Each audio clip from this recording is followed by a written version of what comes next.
Hello guys, good morning once again. Mag-troubleshoot po tayo ng refrigerator push button. Ayaw po gumana ng pindutan. Ayaw mag-on, ayaw mag-defrost. Sobrang hirap po pagpindot kahit anong anggulo ko pagpindot. Sobrang hirap po, ayaw po gumana. Kahit mag-blinking, ayaw din. So, may problema po ito. So, bubuksan natin. Naka-unplug na po ang cord at nilagyan ko ng trouble light. So far ngayon, tatanggalin ko po ang ah, button switch itong refrigerator. Ito po ay electronic type button.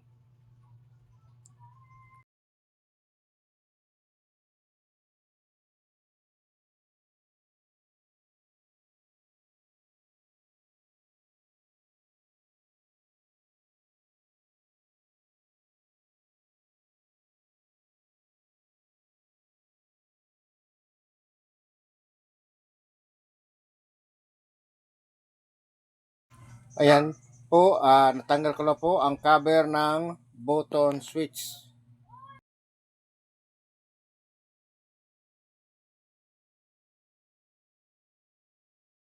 Isunod na po natin ay ang socket.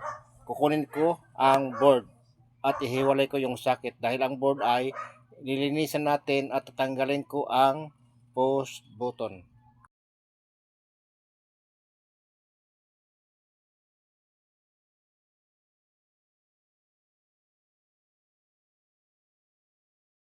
Ayan po, ang control board button po ay natanggal na.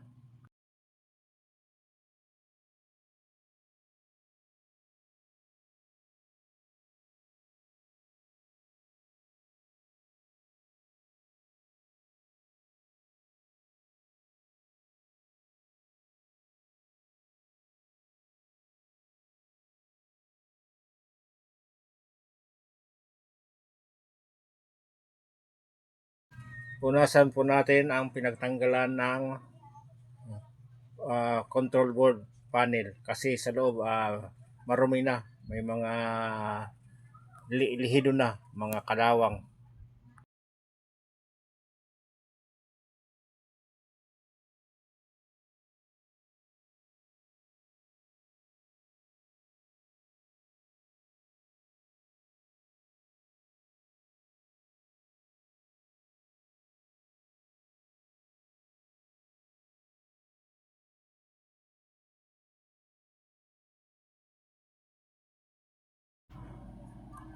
Ayan po ang digital pad push button, tatanggalin ko po yan.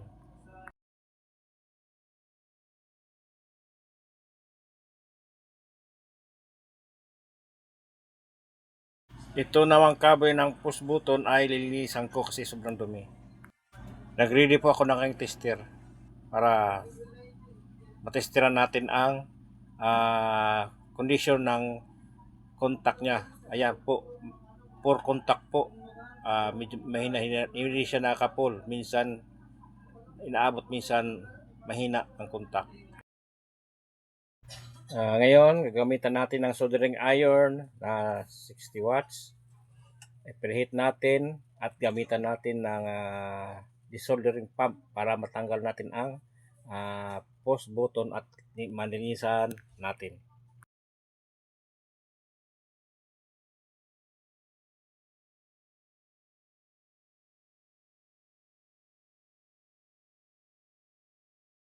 Yan po ang post button nasa aking kamay. Maliit lang po yan.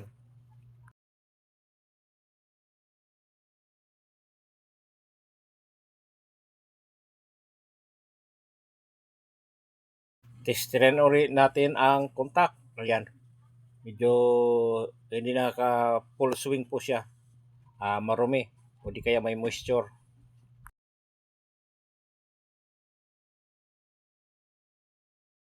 Kumuha po ako ng isang takip ng tansan. Iabot ko yung button switch. Lagyan ko ng diesel na may halong petrolyo. Pagkatapos niyan, isisik ko hanggang ma-absorb yung moisture o contact at nang mawala. Ayan na po, tatakpan ko na po at isisik ko yan ng mga ilang beses hanggang sa madusaw yung mga dumi-dumi doon sa loob. After that, malinis na po. Kinabit ko na po uli ang push button sa control board.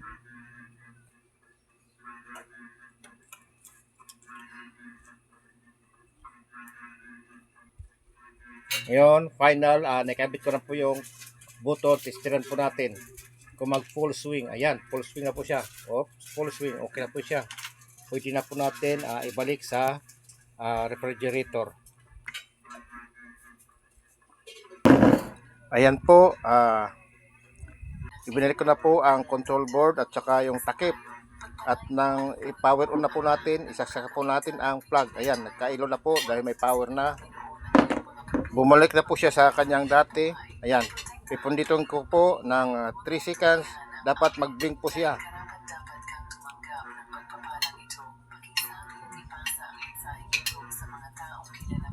Ayan, nag-blink na po. Yung mga 3 to 4 seconds. Kaysa sa dati, uabot po ng 10 seconds. Minsan lampas pa, sumasakit pa yung daliri mo sa kapipindot. Halos madurog na yung plastic na button.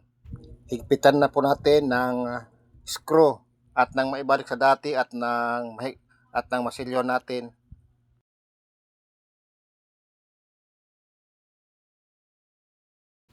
After po mahigpitan natin, kukunin ko na po yung trouble light. Ayan po. Bumalik na po siya sa pag-blinking. Ibig sabihin defrost na po siya. Ngayon, papindutin ko po ng mga long press. Dapat mag-steady na po siya at nang gumana na po ang compressor. Ayan. Walang kahirap-hirap. Umaandar na po siya.